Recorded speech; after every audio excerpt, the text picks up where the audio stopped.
informatique ne cesse de se développer et de façon exponentielle.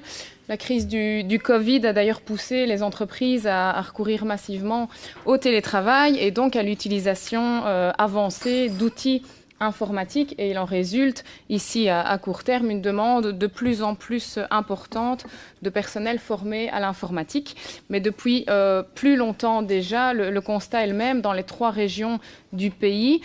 Il y a une pénurie d'informaticiens. Alors le Forem précise que ce sont particulièrement les métiers de développeurs et d'analystes pour lesquels l'offre d'emploi surpasse la demande. Et à l'inverse, les techniciens en informatique sont eux relativement moins recherchés, alors même que la majorité des demandeurs d'emploi dans le secteur IT ont justement ce profil de technicien informatique. Si on donc qu'il y a un souci quantitatif, mais aussi qualitatif, et je préjuge évidemment pas ici de la qualité d'un diplôme, mais bien de sa nature. Par ailleurs, Agoria, qui est la Fédération des entreprises de l'industrie technologique, estime que l'offre est passée d'environ 10 000 postes vacants à plus de 16 000 en seulement 5 ans, et elle parle d'un véritable cauchemar pour trouver des profils IT.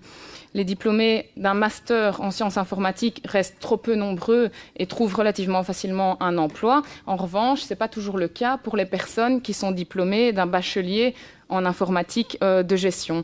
Et la conséquence sur le terrain, c'est qu'il y a un nombre important de demandeurs d'emploi qui ont une formation de base en informatique d'une part, et d'autre part des employeurs qui ont des exigences plus spécifiques, plus particulières.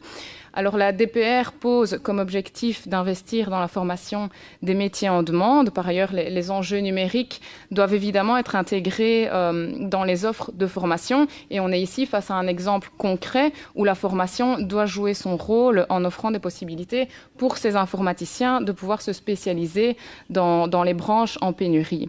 Mes questions sont donc les suivantes, Madame la Ministre. D'abord, comment analysez-vous l'offre actuelle de formation en la matière, et ensuite quelles sont les pistes concrètes afin de remédier à ces pénuries, en particulier celles dans le secteur IT. Je vous remercie.